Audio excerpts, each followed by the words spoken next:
Welcome to the latest episode of 5 on the Floor on the 5 Reasons Sports Network. You also can hear us every day on the Nothing But Net channel. That's on Dash Radio from 10 a.m. to 11 a.m. So download the Dash Radio app, search for Nothing But Net, and you will find us. Also check out 5reasonsports.com. Spell it out, F-I-V-E, reasonsports.com. After every game, immediately there'll be a takeaways article from Brady Hawk, and then as soon as the conference calls are done, he posts a recap of those. So why are you going to pay somewhere else? Check out 5reasonsports.com. It's free. Also, check out our YouTube channel. Both myself and Greg Sylvander put up exclusive videos on our YouTube channel today. We're posting a ton of Heat stuff, but also we started a Miami Hurricanes show called The Sixth Ring. We basically jinxed the entire college football season, but still check out all our content there. And check out our sponsors, including one of our favorite sponsors, Biscayne Bay Brewing, the official craft beer of Inter Miami, the Miami Marlins, who I believe are still in first place, even with a couple losses, and 5 Reasons Sports. This is South Florida's actual independent brewery. Biscayne Bay is owned by local guys who employ people in this community to make their beer right here in South Florida. These guys are committed to our community and to supporting 5 Reasons Sports, so we can keep bringing you all the local sports content that you can handle. If you care about supporting local business and drinking amazing beer, grab their stuff. That's Marlins Lager, Miami Pale Ale, and Tropical Bay IPA at all major retailers throughout South Florida. It's the beer we're drinking at 5 Reasons Sports. And now, today's episode.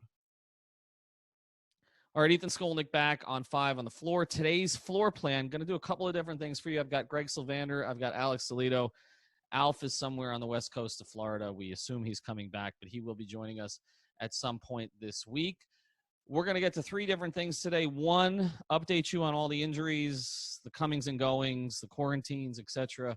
with the Heat. Second, we'll break down what the playoff picture looks like. We're doing this episode right after the Sixers lost to the Blazers, so we're going to tell you what that means. And third, we're going to talk a lot about Tyler Herro. You can also check out a guts check from Greg Sylvander on our YouTube channel about Tyler Herro. Finally, at the end of the episode, I had a chance last week to talk for about 20 minutes to Michael McCullough, who is an executive vice president of the Heat. He basically runs all their marketing. You'll find the interview really interesting. He gets into their voting program, and I think people should hear it. Just they should understand where the Heat's coming from on this. They're not telling you who to vote for. They're just trying to make it easier to vote. And also, he gets into some stuff about marketing the team during the pandemic, while they're in the bubble, and some cool stuff on digital fans, a couple of whom you may know.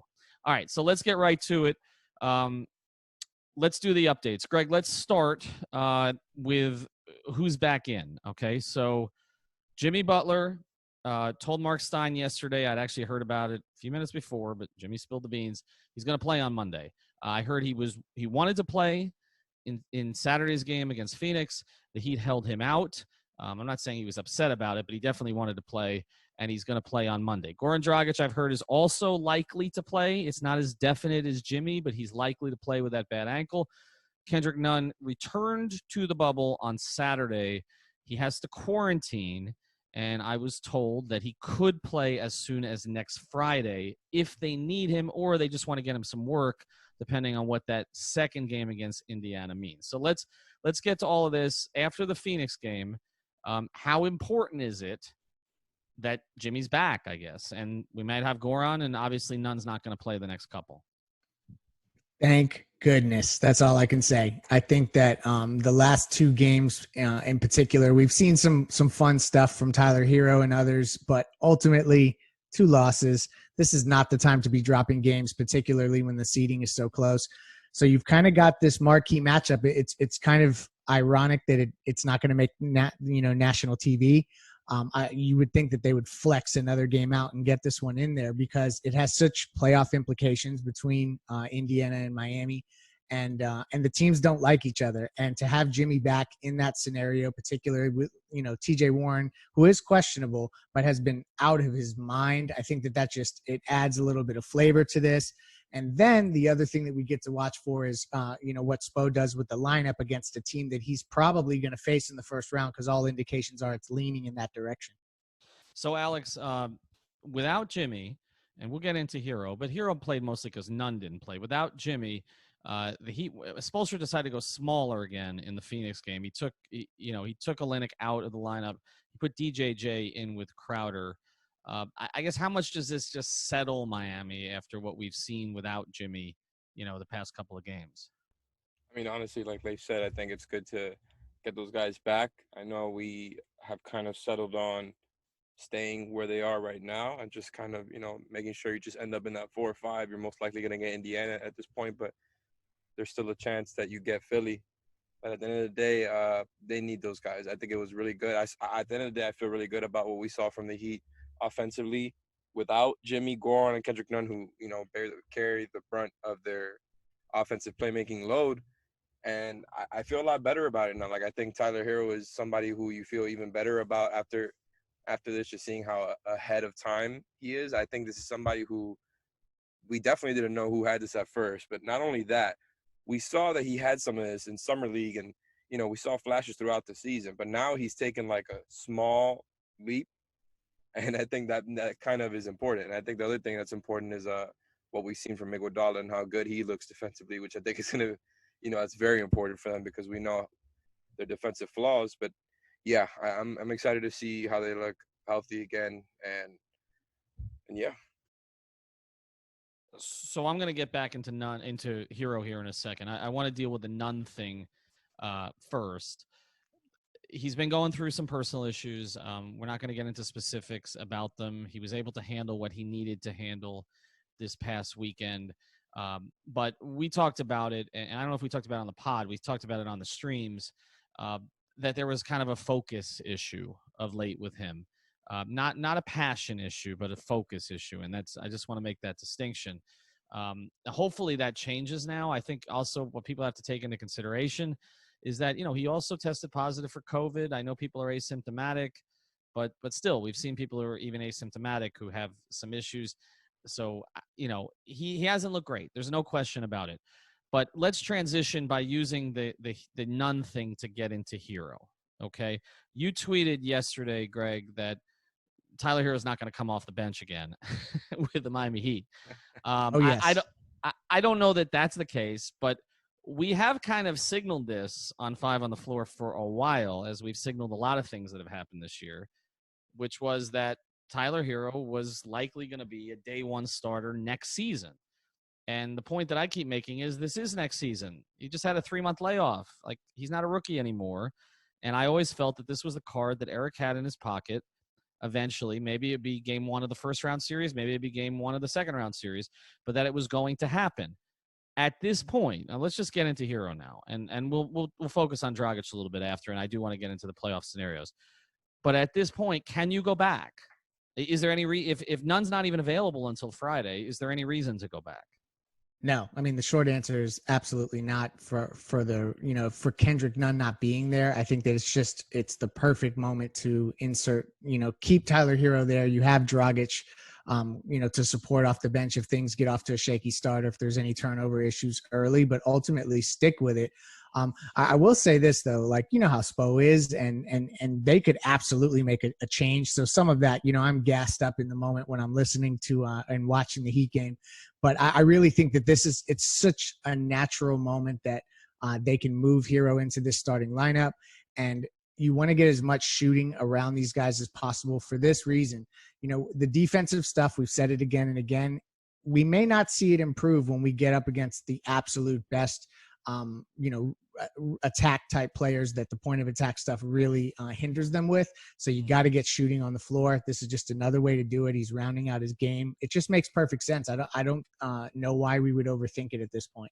Well, and the other thing, Alex, on this is if you are reinserting Jimmy and Goran, it also makes it easy to keep Tyler in the starting lineup because you now have your bench catalyst back, right? So you don't really need Tyler doing that. And you can get Tyler out there with Jimmy, which is, although he didn't need Jimmy in the Phoenix game, is something that has made Tyler more comfortable during the season.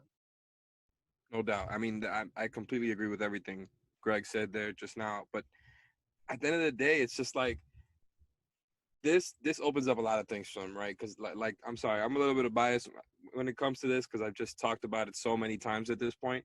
When it comes to the idea of having Tyler Herro as the counter to overplaying Duncan Robinson off of the three and trying to neutralize that and trying to neutralize Miami's offense through that.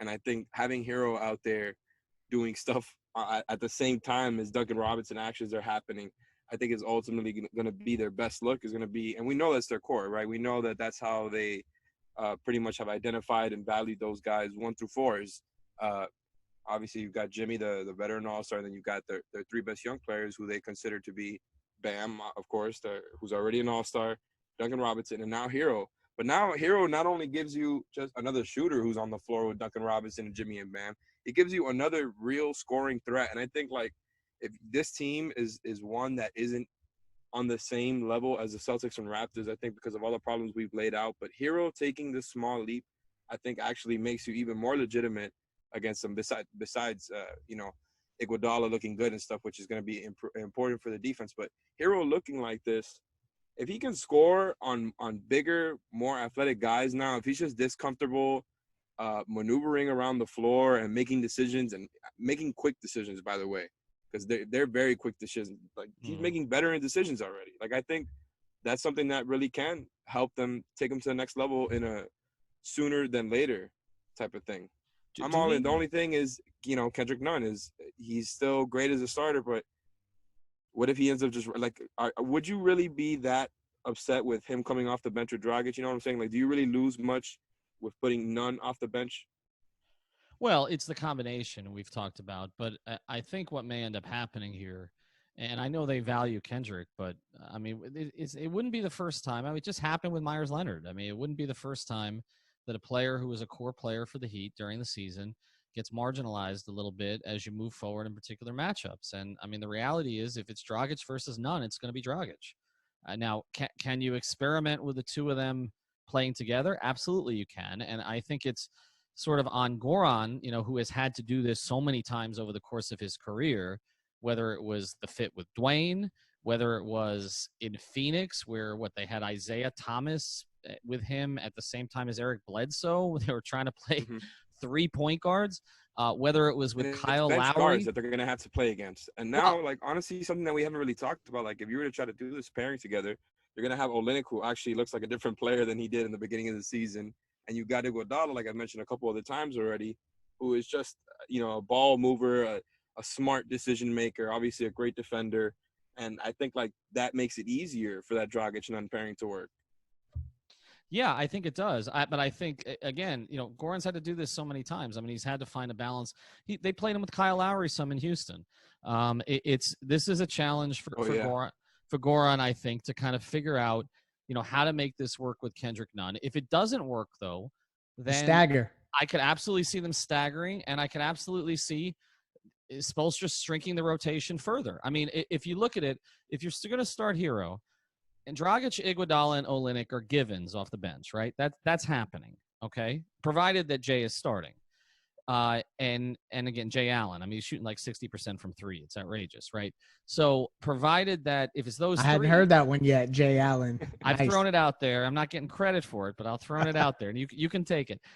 It may come down to DJJ or Nunn as your it may come down to DJJ or Nunn as your 9th guy. Well, and also to that point, the further you get into a playoff series in a game 5, a lot of times you'll have only 8 guys play, and then the 9th guy gets like 7 minutes or something, like, or 8 minutes, just like absolutely getting a guy a breather, and that's it. So I agree with you. I think that there's absolutely the chance that they would shrink the rotation where you see Tyler Herro and Duncan Robinson getting 35, 36 minutes. And at that point, then, you've kind of locked in these 8 guys that you're rolling with. And it wouldn't surprise me to see a couple of these other players that have been really huge contributors all season kind of get squeezed as the playoffs go on.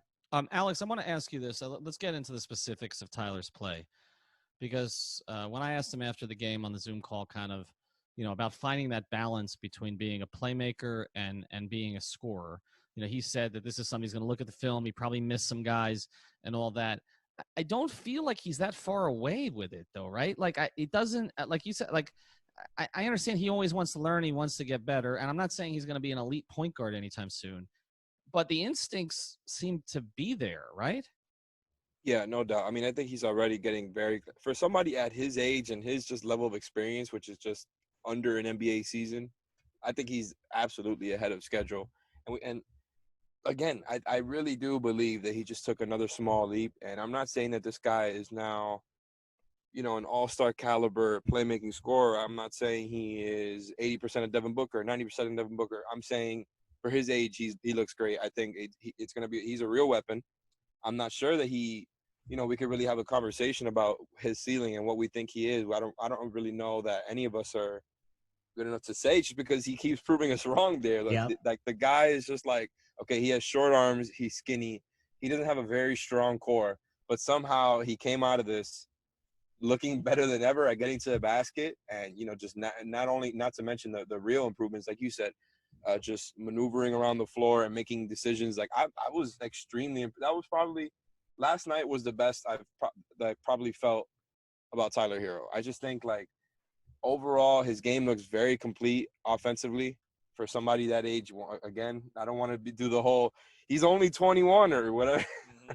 I'm gonna keep doing it though, because it's like we do gotta grade this guy on a curve. Like he's a rookie. He's not a rookie. At the end of the day, he's very young, and like because I think it's even more impressive to me because of his frame. Like the guy does not have a very athletic frame in any sense. Like you usually draft guys, with a 6'9" wingspan, 6'10" wingspan, and very athletic, and he doesn't have any of those profiles at a B plus or an A, and that's how He's just a talented he player. is. He's That's how just a talented he player. is. He's just a player. I think, Greg, I think that's the big thing. Like, the more you And he's watch never going to him, be a point guard. So it's but like you stick him there next to Jimmy, and it's just like It's perfect though. good. Like this is the thing, and I didn't touch on it in guts check, so I'll take 5 seconds to unload it. They don't need him to be a pure point guard. All they need him to do is be functional at that position, defend capably, and shoot the ball. So like it's a perfect role for him with the cast that they have around with Bam and Jimmy, and the amount of passing that they do. And you know what else, Leif, is that again, not to really batter this whole hero starting thing. I'm not really in a rush about it. I would like for him to start sooner than later, just because I do think of him in that core, and I would like to develop him and get him those reps before the playoffs so that he could start doing some of that during the playoffs when it counts. At the end of the day, though, Kendrick Nunn looked amazing as a starter all year. I think he's a hand in glove fit with the starting lineup, whereas like Herro kind of raises their ceiling and maybe helps a little bit with their weaknesses because he's not a great defender, but he's bigger. So it makes them, I think like the big thing there would be you're throwing Dragic and Nunn off the bench, who are your two weakest point of attack defenders, which has been their biggest weakness. And I'm not saying throwing Tyler Herro into the starting lineup is going to fix your point of attack defense. What I am saying, again, is you get bigger. And I think, like Ethan mentioned, that's really a card that they haven't played much. It's a look that they haven't given much. But at the same time, it's like, do we really need to see that unit play together to know it's going to work? I think it's just so intuitive and obvious that Jimmy, Bam, Duncan, Herro, plus whoever else you feel like throwing in there, whether it's Andre or Jay, like it's going to work. And I think they're going to do more of that stuff as time goes on. And again, Dragic and Nunn, your worst point of attack defenders, throw them off the bench, coming off, versus other bench guards. I just think it's going to end up being a formula that makes a lot of sense. we also don't know that they haven't thrown this lineup out, because they may be throwing it out in practice. That is a very Spoelstra-like maneuver. There have been times in the past we've been like, well, we haven't seen this lineup together, and then I would talk to players, say, no, we've been using it. We just haven't used it in a game. And they do rotate guys in and out so much that I'm sure that those five have played together a little bit. Now, again, Tyler was out when Jay came in, right? So they haven't, they may not have the chemistry yet, but Tyler's played a ton with Duncan dating back to Summer League. He's played a ton with Jimmy. He's played a ton with Bam. So, I mean, and Jay is like the easiest player on the team to fit with. I mean, because Exactly. he just sort of plugs all the holes. So I kind of get it. I do think at this point, this is more about Kendrick Nunn's fit than Tyler Herro's fit. I think Tyler Herro with that starting lineup fits. I think they drafted him to fit. I think they saw him as a guy who could do some ball handling to take some of that burden off of Jimmy without needing a point guard. I think once it was clear that they weren't really using Kendrick Nunn as a point guard, then there's no reason not to put Herro in for Nunn. I don't think you're going to damage Nunn's confidence. He's a confident kid. I think some of this just comes down to Kendrick being able to clear out some of the stuff that's going on in his life right now, which everybody deals with stuff, but that he can focus and he can kind of get his game back. But I don't think that's the issue. I think it's more the issue of, okay, what happens to Kendrick once he goes to the bench? And I think you hit on it, Alex. It may just be they'll roll the two of them out, hope to have a better – it may not be a bigger backup backcourt. It may not be a great point of attack, and we saw what happened with Javon Carter yesterday. It may not be a great point of attack backup backcourt, but that backcourt's going to score on people. I mean, Dragic and Nunn are a hell of a lot better than a lot of the guards they're going to be going against. And with Kelly out there doing a dribble handoff stuff, and let's say like you do move to that, like what does the bench lineup end up looking like? You got Andre and Derek as the forwards. Like I'm very good with that lineup. You never go with 5 bench guys. This is the thing. When we get into playoff time, I wouldn't expect you're going to see much Bam and Jimmy both off the floor. So you kind of just plug in one of those two. And that's the other one. You right can there. see the way that these wheels will turn. Yeah, no doubt. All right, so let's get into it beyond this then, because we just got a couple minutes left, and I want to get to the Michael McCullough interview. Let's get into the permutations. They're playing Indiana twice, and when this was happening, playing them 2 of the last 3, playing OKC in the middle, we were kind of like, all right, how do you handle these games? I think now how they handle these games has changed just a little bit, because Philadelphia lost tonight.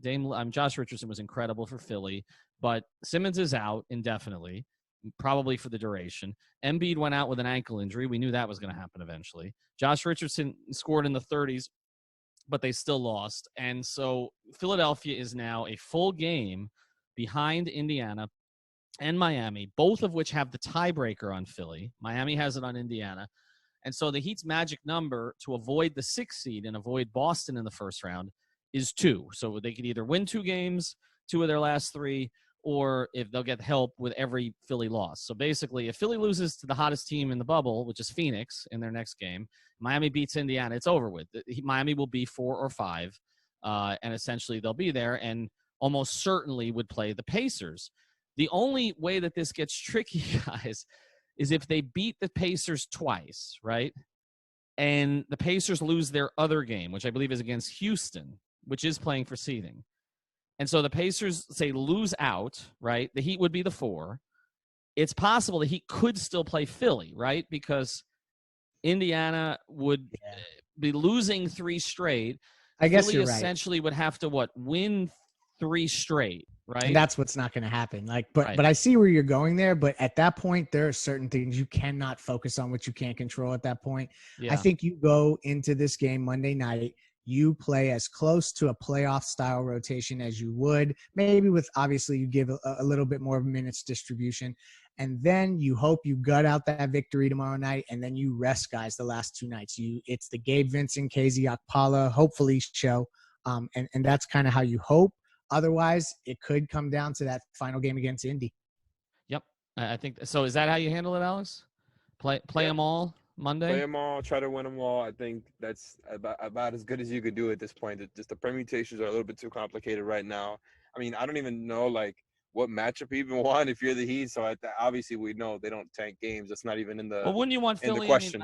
I mean, at this point, you can't really force Philly at this point. But I mean, they don't have Simmons. I don't know if the Embiid thing is serious or not. The Sixers thing gives me a lot of be careful what you wish for vibes, because they're not better without Simmons, right? I will not say that Simmons is an amazing talent. I mean, I think he's one of the best 5 or 7 best defensive players in the league. He's probably the most versatile defensive player in the league right now.